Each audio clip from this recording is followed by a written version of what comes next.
Aujourd'hui, nous allons parler des difficultés sur le chemin spirituel. Et comme ce n'est pas suffisant de parler des difficultés, nous allons aussi parler de quelques conseils pour comprendre et contourner les obstacles. Et nous allons commencer avec une citation de Annie Besant, quand elle parle des difficultés sur le chemin spirituel. Elle nous dit: tout homme qui entreprend sérieusement de vivre de la vie intérieure rencontre certains obstacles au début même de la voie qui doit l'y conduire, des obstacles qui se renouvellent dans l'expérience de chacun parce qu'ils ont leur source dans la nature commune des hommes. À chaque voyageur, il semble nouveau et particulier à lui-même, et il provoque ainsi un sentiment de découragement personnel qui entrave la force nécessaire pour les surmonter. Donc on va essayer de regarder un petit peu dans le détail ce que signifie le fait qu'ils ont leur source dans la nature commune des hommes. Comme nous le savons par expérience, la vie est une école sur les bancs de laquelle nous apprenons à grandir, le plus souvent dans la difficulté.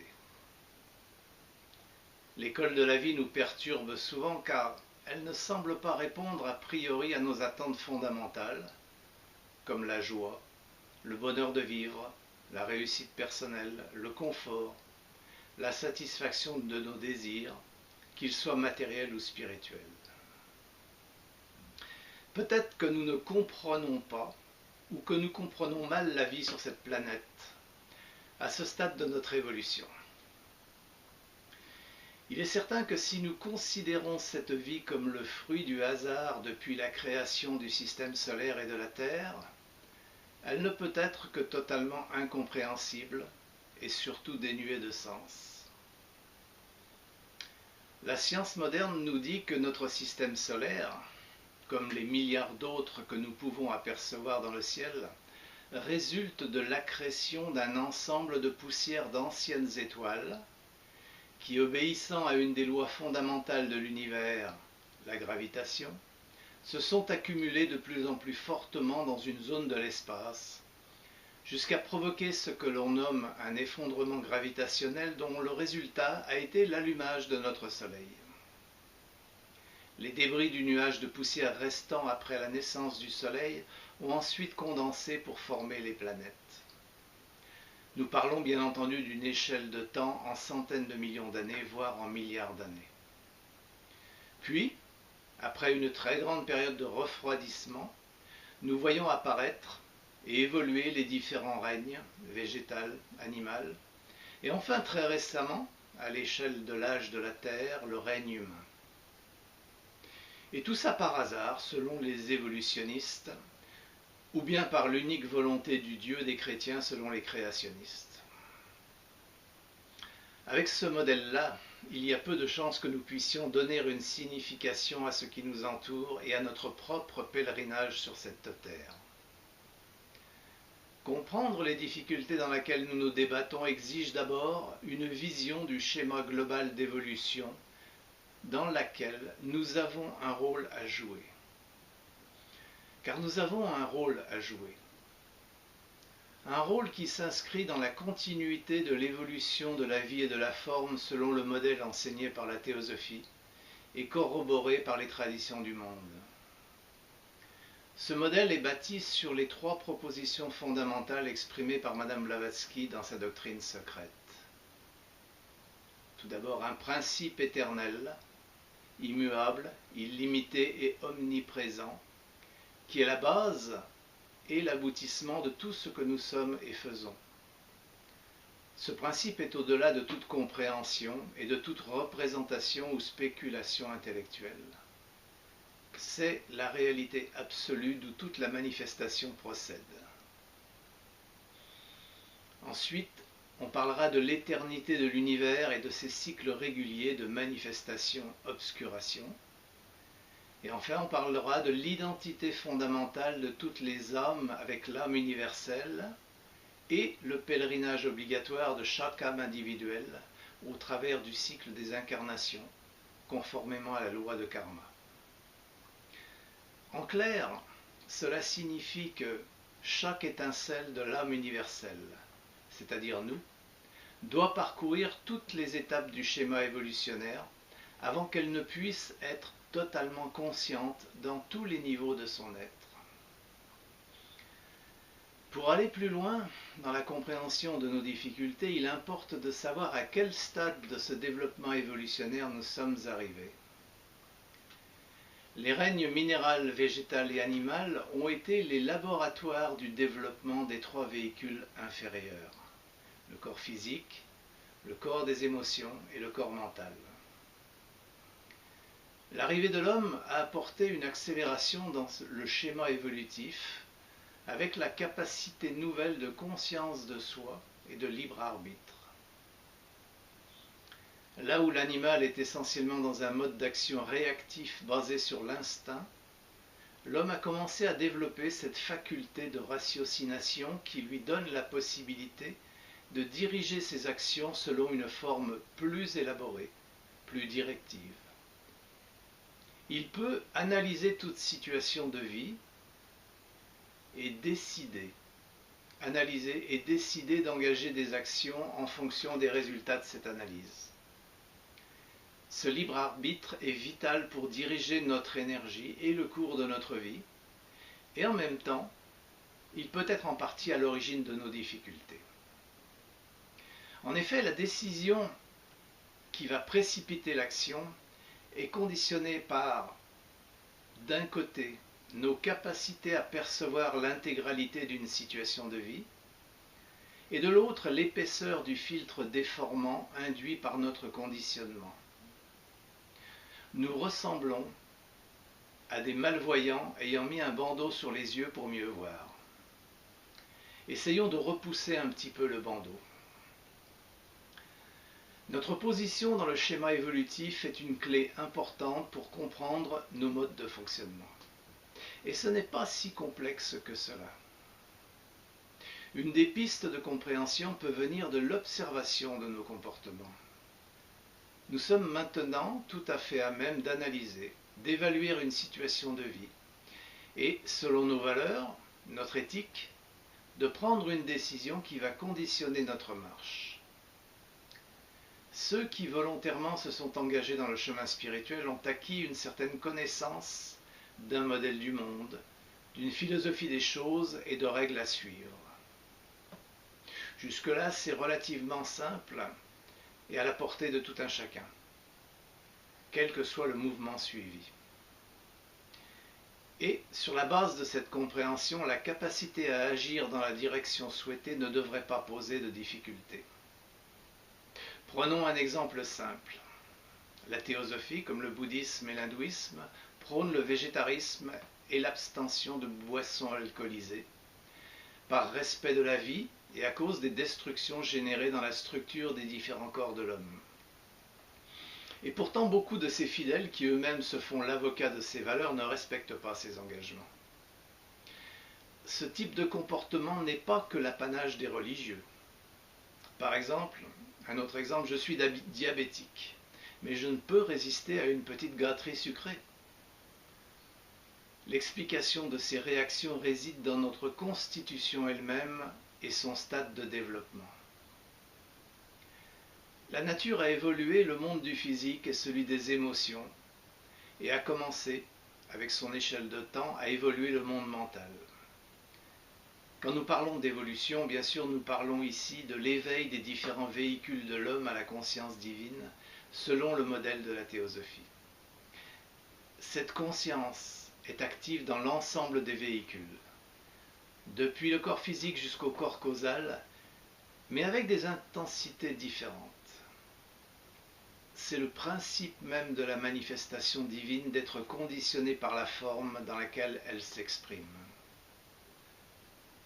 Au stade de développement où se trouve l'homme, très barycentré autour du corps physique et du corps des émotions, la notion de soi, d'une entité indépendante, va être conditionnée par les véhicules les plus développés.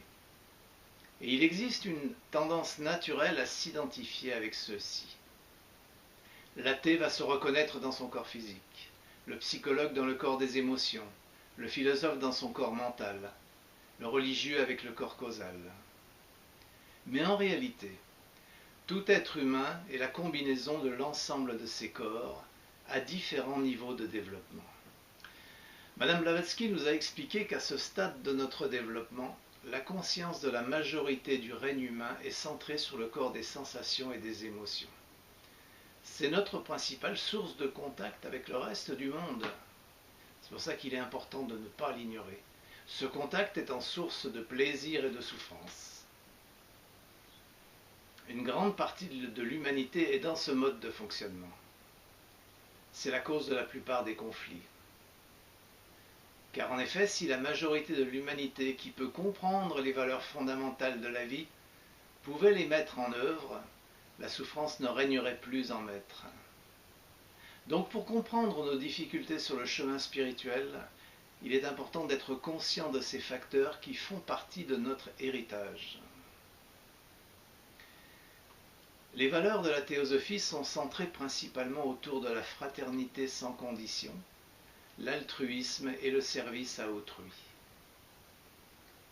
Elle offre au monde une philosophie qui rend la vie intelligible et qui démontre quelles sont les principales lois ou puissances qui guident l'évolution de cette vie. La société théosophique est composée d'étudiants de ces vérités, alors que les théosophes sont ceux qui sont engagés à les mettre en œuvre, à les vivre. Toute personne ayant la volonté d'étudier, de pratiquer la tolérance et d'y travailler avec persévérance est le bienvenu comme membre de cette société. Il ne tient ensuite qu'à lui de devenir un vrai théosophe. Cette démarche est applicable à tout un chacun sur son chemin de vie. La société théosophique offrant une forme d'université du savoir spirituel et un accompagnement sur le chemin. Car, pour revenir au thème, le chemin est ardu et semé d'embûches. Les difficultés sont multiples et très souvent elles sont un facteur de découragement pour les premiers pas. Et c'est tout à fait normal quand on a compris, ou tout au moins quand on commence à comprendre ce qui se passe, quand on commence à apercevoir comment se développe l'évolution de la vie et de la forme sur cette terre. Nous fonctionnons principalement sous l'impulsion des désirs, apparents ou cachés. Le développement de la conscience dans les autres plans supérieurs va de manière croissante générer un contre-pouvoir, notre capacité mentale, intellectuelle, un contre-pouvoir capable d'analyser une situation et de prendre une décision basée sur, la plupart du temps, un compromis entre la poussée des désirs et la volonté de se conformer à des valeurs. Mais avant d'arriver à une décision, nous allons devoir affronter un conflit. Car les valeurs ne font pas obligatoirement bon ménage avec les désirs, ou plutôt, la puissance des désirs est sans commune mesure avec ce que la volonté peut mettre en œuvre, jusqu'à ce que nous ayons trouvé, tout au fond de notre cœur, cette énergie capable de contrebalancer cette puissance du vital. Donc oui, nous avons envie de participer activement à l'évolution, de gravir le chemin spirituel qui mène à la libération. C'est le premier pas qui va nous mettre en mouvement. Souvent, il sera motivé par une prise de conscience du niveau de souffrance qui nous environne et qui est le lieu commun de notre monde. Cette prise de conscience va devoir aller au-delà de la simple curiosité intellectuelle. Elle va devoir nous prendre aux tripes. La souffrance qui s'étale devant nous va devoir devenir intolérable, car après cette prise de conscience, la mise en action va demander une volonté et une très grande énergie. Seule une compréhension claire du modèle du monde et une conviction profonde de notre capacité à y jouer notre rôle pourront nous ébranler.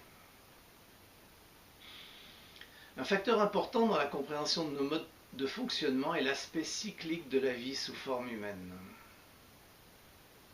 Le pèlerinage de l'homme ne se résout pas à une seule vie avec son examen de passage et ses récompenses ou punitions à la fin, qu'on a l'habitude d'appeler enfer ou paradis, car à de très rares exceptions, il n'y aurait aucune chance pour nous de parcourir ce chemin avec succès.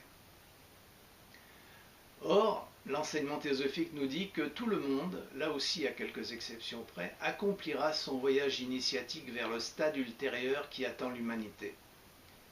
Nous sommes en effet un stade intermédiaire du développement de la vie et de la forme, mais non sa finalité. Donc, la doctrine de la réincarnation nous apprend que l'essence de nos expériences va être digérée pendant chaque période entre la mort et la renaissance, permettant au savoir de se construire de plus en plus et d'être utilisable dans chaque incarnation, et même si nous n'en sommes pas directement conscients.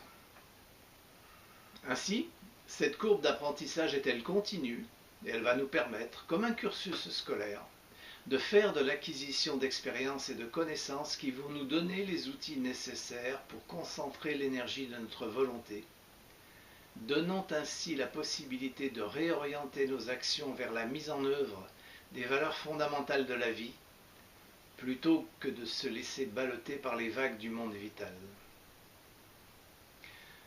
En attendant cette forme de maturité spirituelle, que pouvons-nous faire ? Quels sont les modes d'action les plus efficaces ?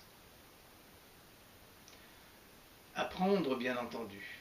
Et comme dans toute discipline, cet apprentissage sera d'autant plus efficace s'il est accompagné par un environnement propice et des compagnons ayant déjà pratiqué sur le chemin. Et ce n'est pas ce qui manque. Toutes les traditions vivantes du monde proposent des accompagnements, des exemples de vie, des méthodes, des pratiques. Le choix reste une affaire personnelle en fonction de ses affinités et probablement des vies précédentes déjà engagées dans certaines voies spirituelles. L'apprentissage ne se limitera pas à l'acquisition de connaissances intellectuelles. La méditation permettra la prise de contact avec des modes d'être supérieurs à l'intellect.